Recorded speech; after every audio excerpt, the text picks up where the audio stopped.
undécima sesión videograbada del Laboratorio de Medios y Humanidades. Cuelgo hasta ahora esta grabación martes a mediodía, no obstante la tardanza con la que suelo hacerlo. Yo generalmente subo estas videograbaciones los lunes por la noche. Todavía estamos en buen tiempo, de acuerdo a nuestro horario asignado en la Facultad de Filosofía y Letras. Así que en esta undécima sesión videograbada, que emprendo ahora en un nuevo espacio, ah, he dispuesto mis libreros, como pueden ver, he sacado algunos de ellos de sus cajas, todavía no encuentran su orden, es un divertimento que me estoy reservando para próximos días, que los libros encuentren su propio orden. Hay muchas cajas circundándome, esperando tardes de labores. Hay nuevos ruidos. Nosotros que hemos hablado tanto del paisaje sonoro y de la envoltura sonora, yo me encuentro como mis gatos, sorprendido de todo lo que oigo. Todo es nuevo. Se escuchan pasos por arriba de mi cabeza y me sorprenden. Se oye el crujir de las maderas de los pisos contiguos, se oyen las voces de los vecinos, el cuchicheo, la televisión prendida, la radio. Hay gente que oye radio aquí y eso me parece hermoso. Aún no los conozco, me he topado con algunos de ellos en las escaleras, pero todo me sorprende. Todas las sonoridades me resultan nuevas, incluso el ave que suele cantar aparentemente de modo igual todos los días, en este árbol frente a mi ventana, el ave canta de modo distinto. Todo se ofrece a mí con las vestiduras de la novedad. Y esta undécima sesión videograbada será una que estará plagada de anécdotas personales, pero de ellas extraeré algunas reflexiones para compartirles, algunas, algunos pensamientos que creo que pueden ser útiles para nuestro curso y para cómo sobrellevamos las andanzas vocacionales. Sí, en efecto, hablándoles de mudanzas, una experiencia ante la que se han enfrentado muchos de ustedes, voy a hablarles también de la vocación. Y hay puntos en común entre una y otra. Es más, de la experiencia de la mudanza, extraeré algunos pensamientos relativos a cómo hacemos lo que hacemos, al empecinamiento que requiere las labores de las ciencias sociales, las artes, en una palabra, nuestros, ahí donde queremos inclinar nuestras labores, nuestros días, de modo que no crean que solamente voy a darles anécdotas solamente porque sí, de ellas extraeremos algunas consecuencias para nuestras reflexiones en el Laboratorio de Medios y Humanidades. Entonces les cuento que para mí toda la sonoridad es nueva. Ayer sonó el teléfono por primera vez, puesto que me lo acaban de conectar, y tardé en reconocer algunos cuantos segundos la voz de un amigo al otro lado del auricular, y lo que le dije fue precisamente eso, que todas las sonoridades me son completamente nuevas y que estoy reconociendo el espacio. Mis gatos, como les comento, también están sorprendidos. Tan pronto como traje a los gatos, el gato Moore lo único que hizo fue aposentarse en su arenero por ser el único lugar que tenía su olor y por ser el único lugar en el que se sentía tranquilo, una metáfora de cómo los seres humanos podremos también asirnos a espacios muy estrechos sin ver a nuestro alrededor que el horizonte se expande. Eh, la décima sesión videograbada, la última que realicé en mi anterior barrio, el barrio tan amado de Mixcoac, al que no me he mudado lejos, dirigiré mis pasos en las tardes de nostalgia. Ahí les hablé acerca del texto de mudanzas del gran ensayista y novelista Gilbert Keith Chesterton, el autor de Las grandes minucias, o también, como se ha traducido recientemente, Correr tras el propio sombrero, El hombre que fue jueves, etcétera, entre otras obras, el ciclo de las novelas policíacas del padre Brown, o las del Gilbert, Gabriel Gale, etcétera, otros personajes de Gilbert Keith Chesterton, gran ensayista. En este ensayo de mudanzas, quise compartírselas antes de mudarme, porque ese ensayo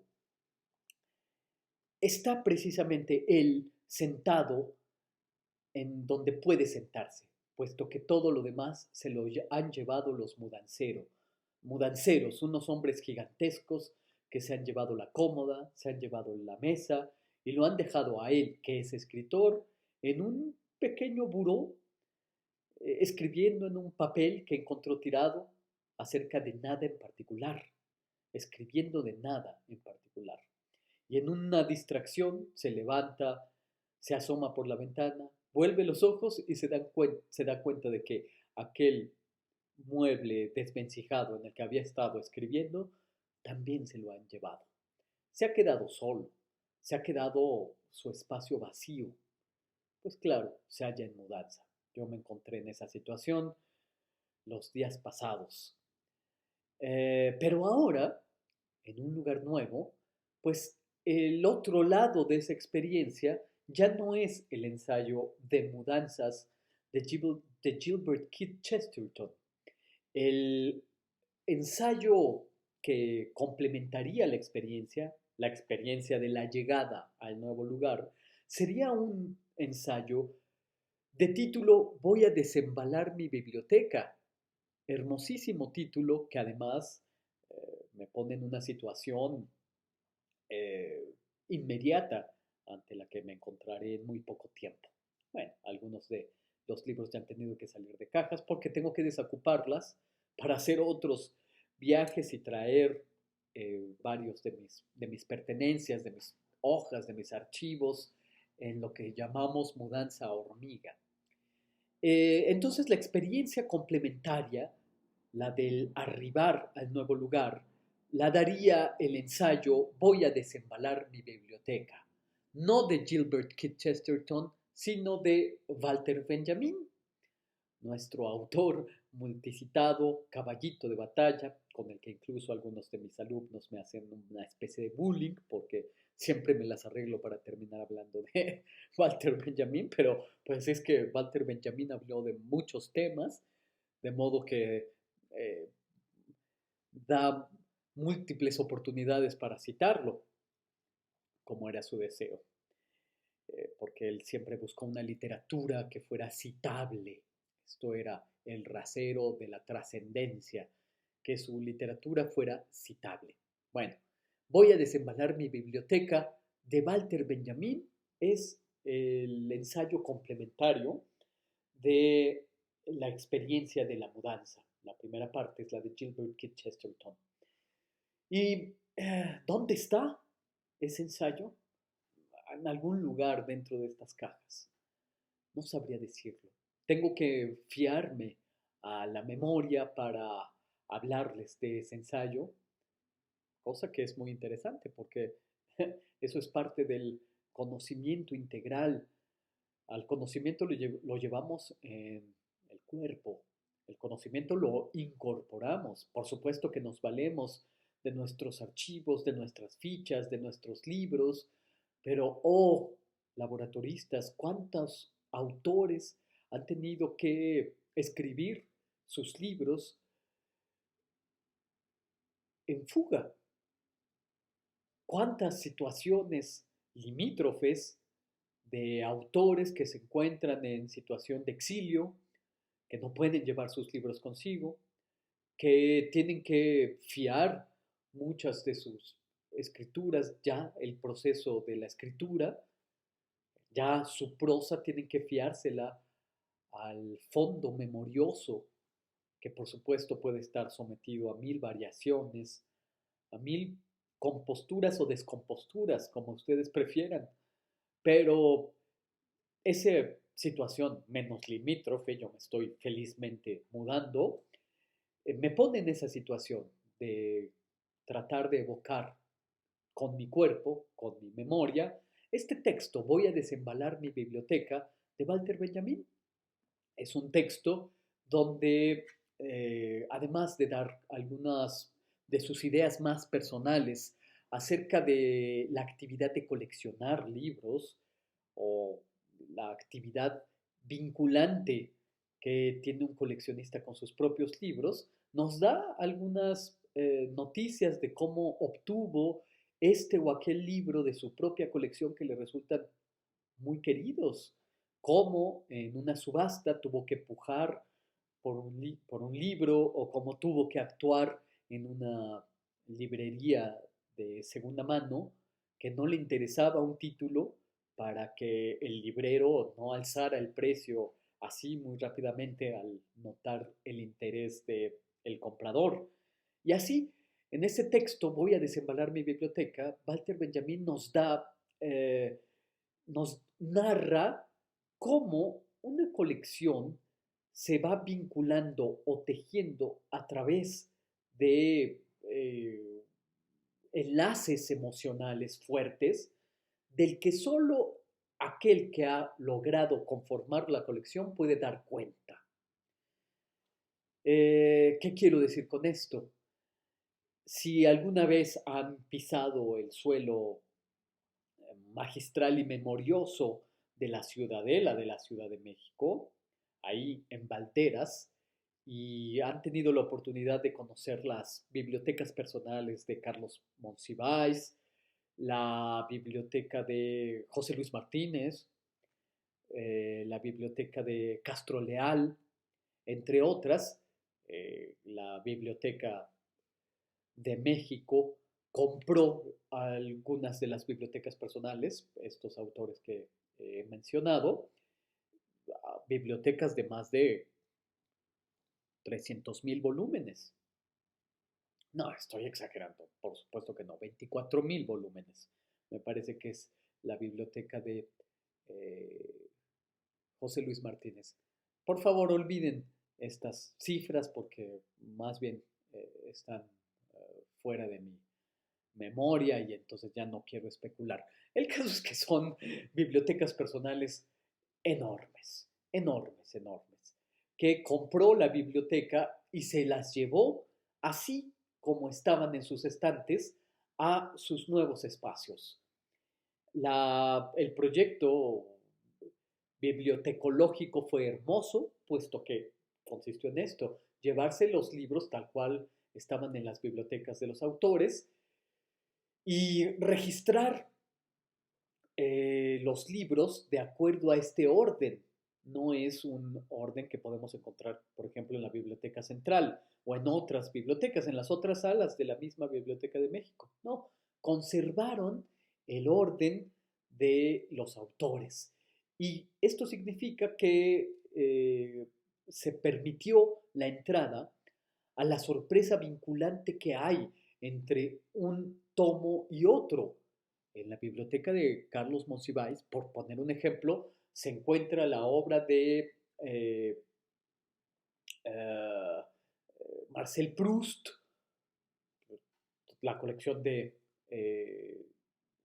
los tomos completos de En busca del tiempo perdido, en varias ediciones, y junto a estas ediciones se encuentra un libro conmemorativo de la revista Playboy, pues porque así lo tenía Carlos Monsiváis en su propia biblioteca. Y ese es el orden que conservaron. El proyecto consistió en conservar este orden vinculante. Y así, si alguien tendría que darnos razón de esa colección, el único que podría hacerlo sería Carlos Monsiváis, que nos narrara por qué, junto a sus ediciones de En busca del tiempo perdido, se encuentra la edición conmemorativa de la revista Playboy. Y las razones que nos podría dar serían, bueno, pues porque yo compré esta edición conmemorativa de Playboy justo después de haber comprado la última edición de En busca del tiempo perdido y la dejé ahí por eso. Pero puede ser que haya muchas más razones. Esas razones solamente puede darlas el coleccionista. De modo que en Voy a desembalar mi biblioteca es el coleccionista mismo el que puede dar cuenta de una colección, el que puede dar explicaciones vinculantes, emocionales con los objetos más preciados. Por ejemplo, aquí yo tuve que desembalar las cajas de mis libros un poco azarosamente, ni siquiera me dio tiempo de registrar sus colecciones. Bueno, aquí pueden ver que está la colección de la Universidad de Chicago, un tesoro bibliográfico de fuentes eh, en inglés, de los libros más importantes de Occidente. Ciertamente no hay otro parámetro en esa colección, puesto que es de los años 50, más que Occidente, es decir, si le hace falta una actualización, porque muchas cosas hemos pensado desde entonces y muchos libros han entrado en el canon, pero aquí no. Eh, entonces, pues yo puedo darles cuenta de cómo me hice con tal o cual colección. Por ejemplo, volteo mis ojos y ahí está, no pueden verla, voy a alzar un poquito para que puedan verla. Aquí, ay, es que esto está en un espejo. Esta edición preciosa son mis 16 tomos de la comedia humana de Honoré de Balzac, una colección que perteneció a mi abuelo, al que no conocí, pero del que recibí en heredad, en mayorazgo, esa hermosa colección de la obra no completa, porque todavía faltan algunos títulos de Honoré de Balzac en esto que se conoce como la comedia humana, uno de los monumentos literarios más, eh, yo diría, eh, um, que expanden los horizontes de la creación y de la comprensión humanas. Eh, Se trata de 107 novelas que se entrelazan, de modo que un protagonista de una novela que leímos en el tomo 2 vuelve a aparecer en el tomo 7 y volvemos a encontrarlo en el tomo 14, pero aquel que fue protagonista en otra es un acompañante, un comparsa, y en otra solamente lo vemos caminar en las calles de París. De modo que la vinculación que yo tengo con esa colección de mis 16 tomos de la comedia humana es absoluta. Es una colección con la que cargaré toda mi vida. Es un proyecto lector, puesto que me he fijado una meta personal de acabar esa colección sin prisas, pero sin descansos. Voy a acabar esa colección en 11 años, puesto que he estado leyendo un tomo anual. Generalmente en abril me pongo a leer a Balzac y así en 11 años podré darles cuenta de todo lo que está escrito ahí, de todas las historias, de todos los personajes, en fin. Pero mi relación vinculante con esa colección es absoluta y por supuesto era una de las cajas que sí estaba rotulada y que tenía que salir primero. Después, si volteo los ojos, ahí está la tetralogía de José y sus hermanos, de Thomas Mann. Y si les contara yo cómo en mis veintes me vinculé tan fuertemente con Thomas Mann, yo diría que Thomas Mann, junto con otros autores, Friedrich Nietzsche, me salvó del suicidio, de la tribulación que padecí en los años cuando tenía 20 años. Fueron ellos mis salvavidas, de modo que a esos 4 libros les debo la vida, junto con otros que están ahí, de modo que así podría yo narrarles la entera colección más o menos grande de mis libros, mi colección. Ahí hay un libro de José Clemente Orozco, obra completa de la última exposición exhaustiva que se realizó hace más de 10 años. Fue una exposición que fui a visitar al Hospicio Cabañas en Guadalajara y estaba en ese momento yo envuelto en una situación emocional muy intensa, fundamental para definir mi actual yo, y así sucesivamente. ¿Se dan cuenta? La narración de mi colección la puedo hacer de manera larga. Podría alargar mi relato como Sherezada alarga su narración día tras día. Podría contarles historias dentro de las historias como Sherezada, dando cuenta de mi colección de libros. Mi colección me vincula con el mundo. Es mi forma de vincularme al mundo porque además hago una cronología biográfica. Puedo decir cuándo leí este libro, cuántos años tenía, en qué situación amorosa o emocional me encontraba, qué estaba pintando en ese momento o qué estaba escribiendo. De modo que esta narración se pierde cuando el coleccionista no está. Eso es la narración que no podemos hacer, no tenemos de Carlos Monsiváis o de José Luis Martínez. Qué hermoso sería tener a José Luis Martínez y a Carlos Monsiváis. Alichu Macero también es, por cierto, una de las bibliotecas que están ahí en la Biblioteca de México. Qué hermoso sería tenerlos a ellos contándonos la vinculación con los libros, cómo los obtuvieron, quién se los regaló, en el caso de que hayan sido regalados, y en fin, eso es precisamente el tema de voy a desembalar mi biblioteca de Walter Benjamin, cómo un coleccionista da cuenta de su colección, cómo la colección se narra. Bueno, pues como memoriosos, me parece que sería un ejercicio interesante narrar una colección, hacer una narración incluso radiofónica de una colección con objetos vinculantes de los que ustedes pudieran extraer eh, anécdotas personales, pero también consecuencias de estas anécdotas. No basta la anécdota, falta el pensamiento segundo, el desdoblamiento. Schlegel hablaba del teorema de Schlegel, así se lo conoce, y ponía tres estratos. En un primer nivel hablaba de un objeto, luego venía el pensamiento del objeto y luego el pensar del objeto.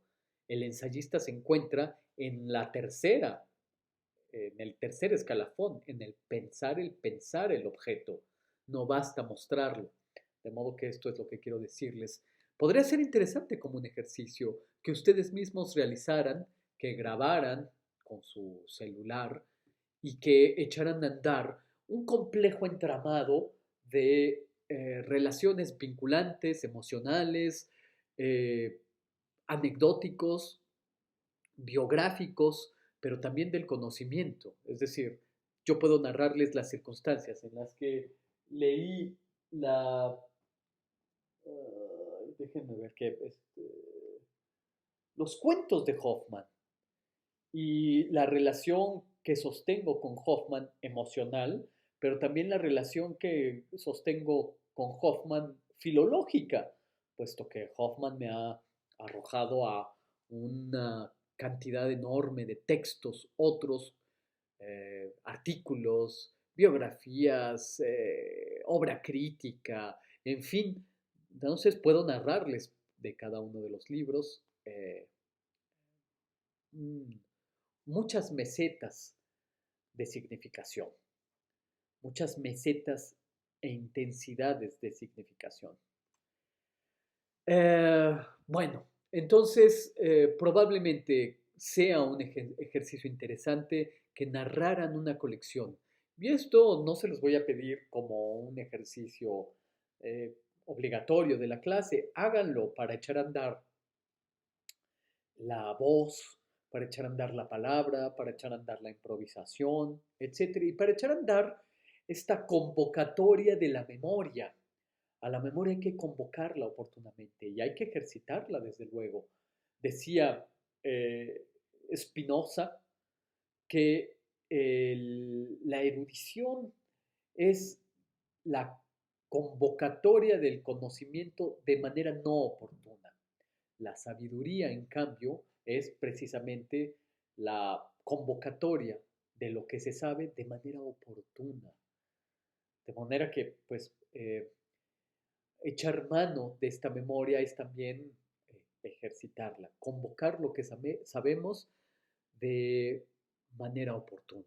Ahora bien, después del proceso de mudanza, yo le hacía una broma a mi esposa y le decía, ¿no te has arrepentido de haberte casado con la Hemeroteca Nacional, con la Biblioteca Nacional, con la Fonoteca, con la discoteca, con la galería y con el Museo del Objeto Misceláneo? Me di cuenta en este proceso, ya me había dado cuenta desde luego, no es novedoso, de el, la inclinación tan grande de acumular libros, páginas, revistas, objetos, libros, dibujos, en fin. De modo que esta mudanza ha resultado particularmente cansada por todo lo que hay que traer. Y yo lo digo en broma, en serio, que padezco mal de Atlas, el síndrome de Atlas, el que quiere llevarse sobre los hombros al mundo. Padecer el mal de Atlas. Por supuesto que al padecer este mal, las consecuencias son visibles, sobre todo en cómo el espacio vital se va angostando y sobre todo se padecen las mudanzas. Pero creo yo que este mal de Atlas que me caracteriza define en todo sentido mis actos, mis puestas en acto gráficos, pictóricos, radiofónicos, televisivos. No podría hacer lo que hago si yo no fuera un, un paciente que padece el mal de Atlas. Llevo al mundo a cuestas. A veces lo padezco, desde luego, en estas circunstancias, pero creo que es algo que define mi accionar.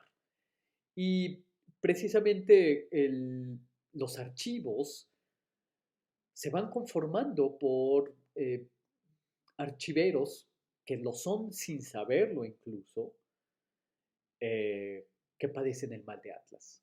Por supuesto que todo archivo, para hacerlo, requiere de un orden, requiere de quitarle a la acumulación esta cualidad de haber arrojado al aire un confeti, requiere una organización, requiere una, eh, un adecuado orden, requiere, por supuesto, una racionalización. Esta racionalización, al llevarla a cabo, porque al archivo hay que llevarlo a cabo, uno se da cuenta de que en el archivo hay muchas cosas que faltan. Por más completo que uno piense que está un archivo, por más que uno piense que esté completo una biblioteca, siempre hay una oquedad. La naturaleza misma del archivo es su oquedad, el centro mismo que se abre en el mismo. Ah, de modo que el mal de Atlas es cargar el mundo, claro, a sabiendas de que se han escapado piezas importantísimas. O que probablemente no se han escapado, probablemente nunca se han tenido. Y que es necesario imaginarlas, colegirlas. Cuando hagan sus investigaciones de tesis, probablemente no todos los documentos requeridos se encuentren en un archivo. Habrá que buscarlas por doquier. Y el que padece el mal de Atlas habrá de tenerlo en consideración. Y pues esta anécdota personal me parece que tiene una consecuencia interesante para nosotros, para las andanzas vocacionales. Y con esto me encamino ya hacia el último movimiento de esta clase, para decirlo en términos sinfónicos. La mudanza en relación con la vocación, como les había anunciado al principio de la video charla. ¿Qué tiene que ver una y otra? Bueno, tiene que ver mucho, principalmente que la mudanza yo la relaciono con las metamorfosis, con los nacimientos.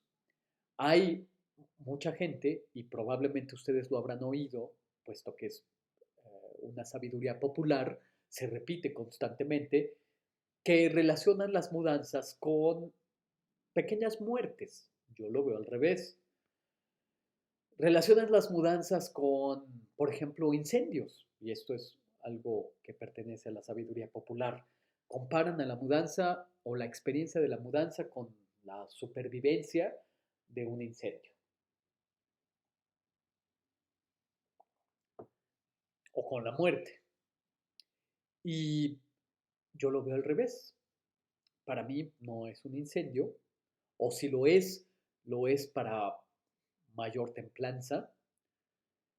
Sí lo relaciono con las metamorfosis, con los cambios, no sustanciales, más bien formales, como si fuera la materia transformada que utiliza un escultor para crear sus obras.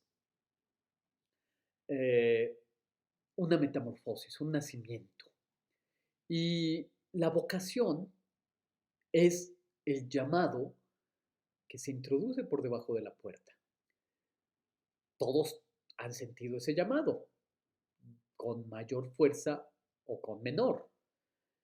El llamado, lo que nos toma de los cabellos y nos lleva a la idea de nosotros mismos. Decía Ortega y Gasset que la vocación es ese personaje ideal que cada uno de nosotros es. Todos ustedes tienen un personaje ideal. Ese personaje ideal que quieren ser es el llamado vocacional. Es un historiador, un artista, un escritor, un deportista, un empresario, un industrial. Cada uno está llamado por un llamado distinto. Y ese llamado se introduce por debajo de la puerta y es ineludible. Una vez que se escucha, es ineludible. Pero hay algo interesante aquí. Y esto, pongan atención a esta reflexión. El llamado es uno. Es ese que se introduce por debajo de la puerta. Pero la forma de acudir a ese llamado es múltiple. La forma de acudir al llamado es múltiple. ¿Qué quiero decir con esto? Por ejemplo, el llamado del arte se introduce por debajo de la puerta. Llama a alguien. Y esa es la determinación vocacional. Pero la forma de acudir a ese llamado vocacional es múltiple, puesto que el arte puede llamar de distintos modos. Uno puede ser un creador, un productor, un pintor, un escultor. Uno puede ser un crítico de arte. Uno puede ser maestro de historia del arte. Uno puede ser curador, museógrafo, puede elegir acudir al llamado vocacional a través de, qué sé yo, el ámbito más administrativo del arte y administrar y dirigir un museo, una galería y así. El llamado arte es uno, pero la forma de acudir a este llamado es múltiple. Y lo mismo ocurre con la historia. La historia toma por los cabellos, también por debajo de la puerta, Y la forma en que acudimos a su llamado puede ser múltiple, puede ser en forma de, eh, uno puede ser investigador, uno puede ser maestro, uno puede ser divulgador, uno puede acudir al llamado de múltiples maneras. Y por supuesto, toda vocación está sujeto a la veleta de la existencia humana. Los llamados pueden ser muy fuertes en un momento y después ya no serlo tanto. O después de haberlo sido durante un tiempo fue muy fuerte, después no lo fue, puede volver a ser muy fuerte. De modo que no hay que pensar que la vocación es algo de piedra, monolítico, que no tiene cambios, que no se percibe de modos distintos a través de la vida. Hay, había en la carrera de artes plásticas artistas extraordinarios de los que no volví a oír una vez que salimos de la escuela. Y por el contrario, aquellos de los que no solíamos hablar durante la carrera aparecieron con mucha fuerza después. Y esta mudanza de intensidades es algo característico de la vocación. Ahora que hablamos de mudanzas de departamento, de casa, ¿por qué no hablar de las mudanzas vocacionales? Hay un libro de mi compañera de escuela, estudiamos juntos, Verónica Gerber, de título Mudanza, mudanzas en, sí, no, mudanza en singular. Este libro de Verónica Gerber es un libro muy pequeño que precisamente habla de estos giros o dobleces vocacionales. El germen de una vocación se sembró en un suelo, pero floreció en otra. Y así hay artistas que, habiendo estudiado artes plásticas, mudaron definitivamente hacia las letras, o por el contrario, de las letras mudaron a las artes, y así la mudanza es algo que está en completa reconfiguración todo el tiempo. Todo el tiempo se está configurando. Todo el tiempo hay que pensar que la vocación está en estado de otoño. La vocación se le pueden ir cayendo hojas. Aquel árbol frondoso y verde de repente se torna amarillento, se caen las hojas, pues con la vocación es necesario recoger esas hojas para escribir en estas hojas caídas nuevas disposiciones vocacionales. Es algo que hay que estar renovando constantemente. Y la mudanza como tema, la mudanza de casa, nos lleva a estas reflexiones. Ténganlas en cuenta para nuestra conversación infinita. Hasta pronto.